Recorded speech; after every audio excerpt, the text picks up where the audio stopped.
Hello दोस्तों। तो आज हम बृहस्पतिवार व्रत कथा का रिव्यू देते हैं हम आपको।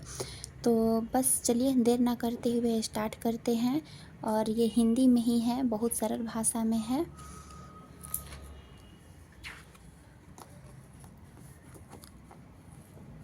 यहाँ पे ना इसका ये नियम दिया है, महत्व दिया है यहाँ पे, और यहाँ से यहाँ तक इसके विधि के बारे में दिया हुआ है। अब कोई भी बुक खरीदेंगी ना तो इसी तरह दिया हुआ होता है, महत्व और विधि बुक में ही दिया हुआ होता है कि कैसे हमें करना चाहिए, कैसे नहीं, क्या क्या करना चाहिए, क्या ज़रूरी होता है। और उसके बाद व्रत का कथा स्टार्ट होता है। तो बृहस्पतिवार व्रत कथा लिखा है ना, तो यहाँ से व्रत की कथा स्टार्ट है। ठीक है, तो चलिए स्टार्ट करते हैं। हर हर महादेव। प्राचीन समय की बात है, भारत में एक राजा राज्य करता था। वह बड़ा प्रतापी तथा दानी था।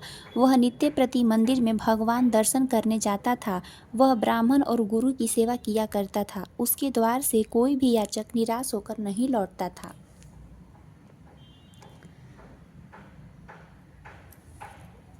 वह प्रत्येक गुरुवार को व्रत रखता एवं पूजन करता था।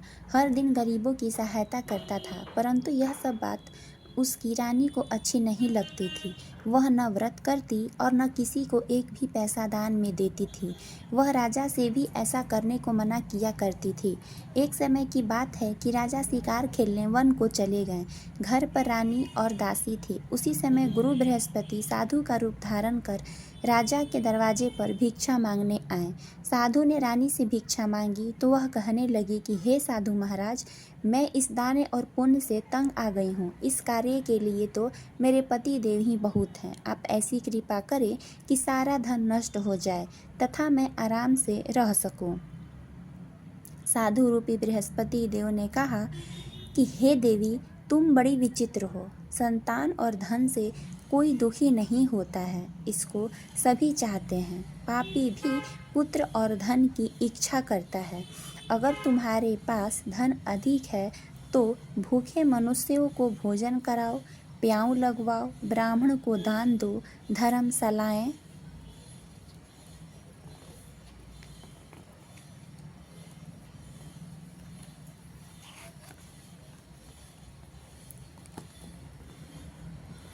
बनवाओ, कुआं, तालाब, बावड़ी, बाग बगीचे आदि का निर्माण कराओ तथा निर्धनों की कुंवारी कन्याओं का विवाह करवाओ। साथ ही यज्ञ आदि करो। इस प्रकार के कर्मों से आपके कुल का और आपका नाम परलोक में सार्थक होगा एवं स्वर्ग की प्राप्ति होगी। परंतु रानी साधु की इन बातों से खुश नहीं हुई। उसने कहा कि हे साधु महाराज, मुझे ऐसे धन की आवश्यकता नहीं जिसे मैं अन्य लोगों को दान दूं तथा जिसको रखने और संभालने में ही मेरा सारा समय नष्ट हो जाए।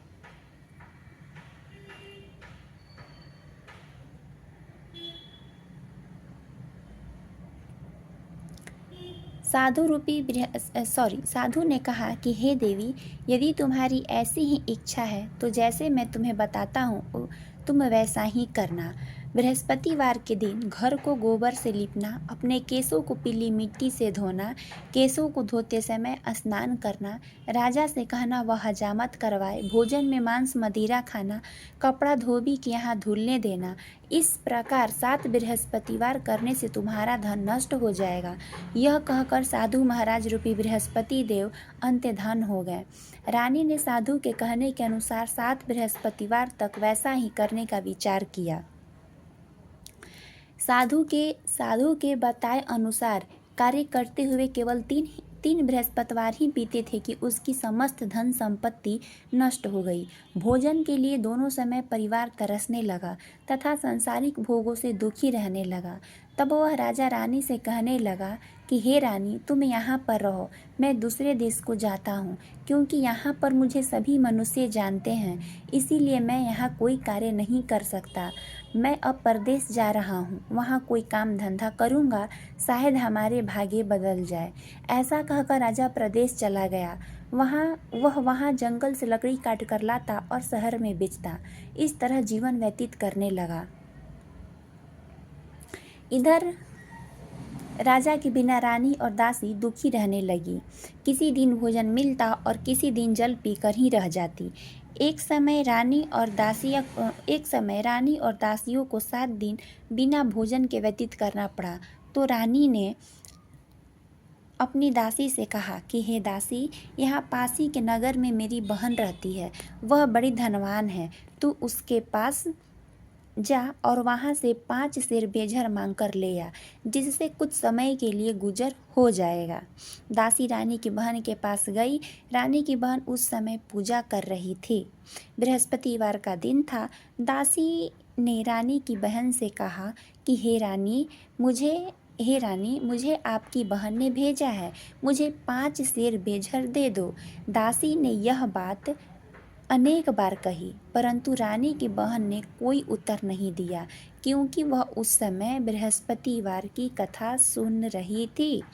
जब दासी को रानी की बहन से कोई उत्तर नहीं मिला तो वह बहुत दुखी हुई।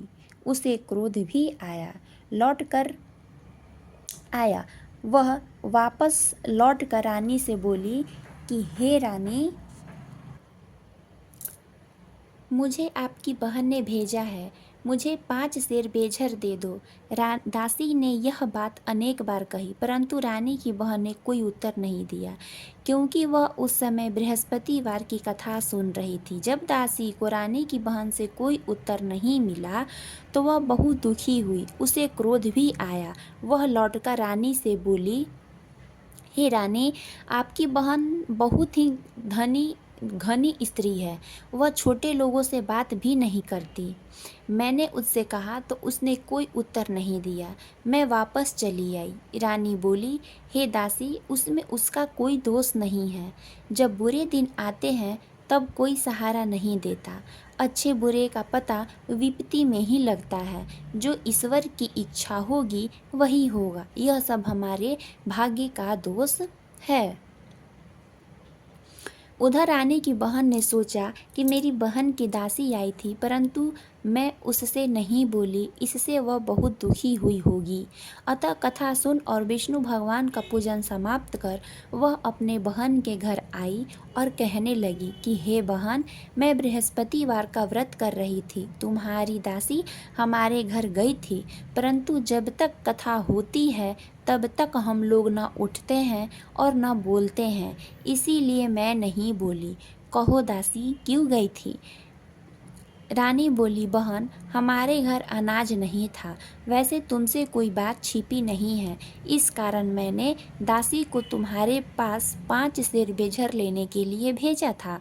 रानी की बहन बोली, बहन देखो, बृहस्पति भगवान सबकी मनोकामना पूर्ण करते हैं। देखो, शायद तुम्हारे घर में अनाज रखा हो। यह सुनकर दासी घर के अंदर गई और वहाँ उसे एक घड़ा बेझर का भरा मिल गया।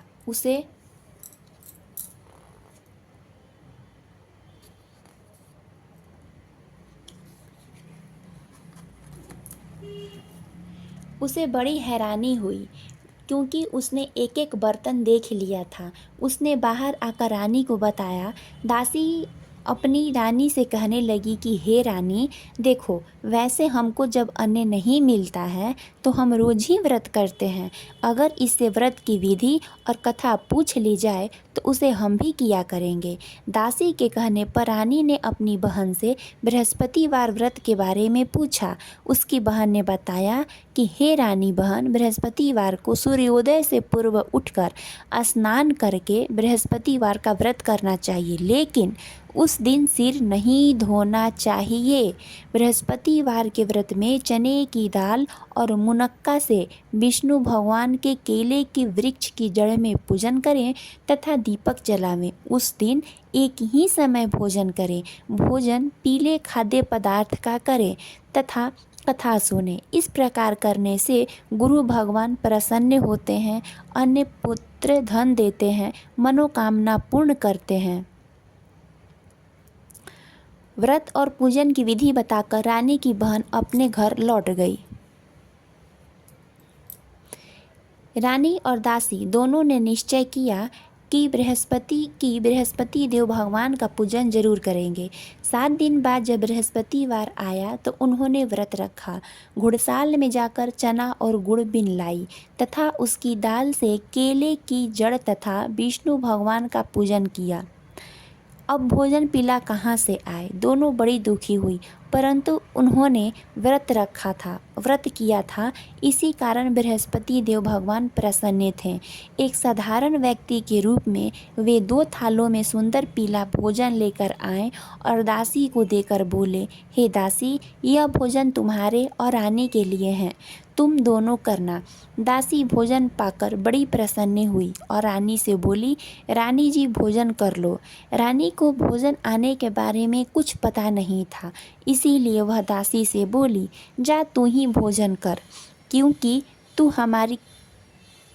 हमारी व्यर्थ में हंसी उड़ाती है।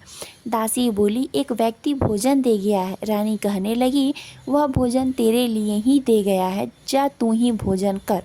दासी ने कहा, वह व्यक्ति हम दोनों के लिए 2 थालों में भोजन दे गया है, इसीलिए मैं और आप दोनों ही साथ साथ भोजन करेंगे। दोनों ने गुरु भगवान को नमस्कार कर भोजन प्रारंभ किया। उसके बाद से वे प्रत्येक बृहस्पतिवार को गुरु भगवान का व्रत और पूजन करने लगी। बृहस्पति भगवान की कृपा से उसके पास धन हो गया, परंतु रानी फिर पहले की तरह आलस्य करने लगी।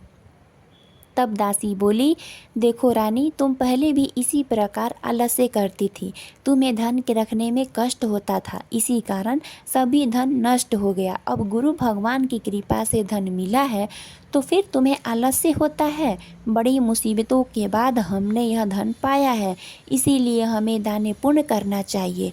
तुम भूखे मनुष्य को भोजन करवाओ, प्याऊ लगवाओ, ब्राह्मण को दान दो, कुआं, तालाब, बावड़ी आदि का निर्माण करवाओ, मंदिर पाठशाला बनवा कर दान दो, कुंवारी कन्याओं का विवाह करवाओ, धन को शुभ कार्यों में खर्च करो, जिससे तुम्हारे कुल का यश बढ़े तथा स्वर्ग प्राप्त हो और प्रीत प्रसन्न हो।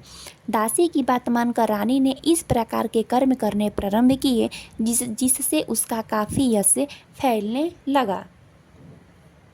एक दिन रानी और दासी आपस में विचार करने लगे कि न जाने राजा किस दशा में होंगे, उसकी कोई खोज खबर नहीं है। गुरु भगवान से उन्होंने प्रार्थना की और भगवान ने रात्रि में राजा को स्वप्न में कहा, हे राजा, उठ, तेरी रानी तुझको याद करती है, अब अपने देश को लौट जा।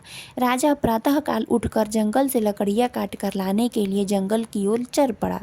जंगल से गुजरते हुए वह सोचने लगा, रानी की किस गलती से उसे कितने दुख भोगने पड़े। राजपाट छोड़कर उसे जंगल में आकर रहना पड़ा। जंगल से लकड़ियाँ काट कर उसे बेचकर गुजारा करना पड़ा। उसी समय उस जंगल में बृहस्पति देव एक साधु का रूप धारण कर आए और राजा के पास आकर बोले, हे लकहाड़े, तुम इस सुनसान जंगल में किस चिंता में बैठे हो, मुझे बतलाओ। यह सुन राजा के नेत्रों में जल भर आया और साधु की वंदना कर बोले, हे प्रभु, आप सब कुछ जानने वाले हैं। इतना कहकर राजा ने साधु को अपनी संपूर्ण कहानी सुना दी। महात्मा दयालु होते हैं। वे राजा से बोले, हे राजा, तुम्हारी पत्नी ने बृहस्पति देव के प्रति अपराध किया था, जिसके कारण तुम्हारी यह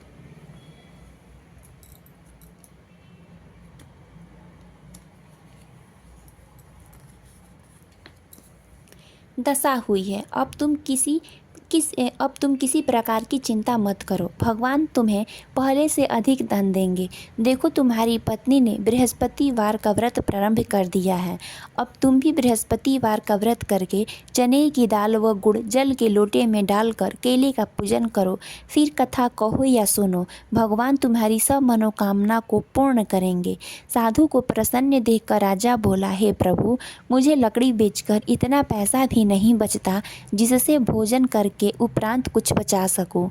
मैंने रात्रि में अपनी रानी को व्याकुल देखा है। मेरे पास कोई साधन नहीं जिससे समाचार जान सकूं। फिर मैं बृहस्पति देव की क्या कहानी कहूं?